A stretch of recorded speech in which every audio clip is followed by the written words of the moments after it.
When I first got my hands on Arturia's MicroFreak, I didn't know what to expect. It's not your typical synth with hybrid oscillators, touch-sensitive keyboard, and this raw, unpredictable sound. However, once I get time to experiment on its features, I started to realize that there is some underwhelming power in this small synthesizer. It's weird in a best possible way. Digital, gritty, full of unexpected textures.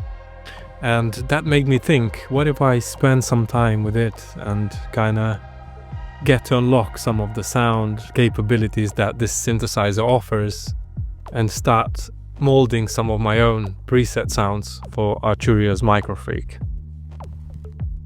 The preset library is now ready for all of you to enjoy.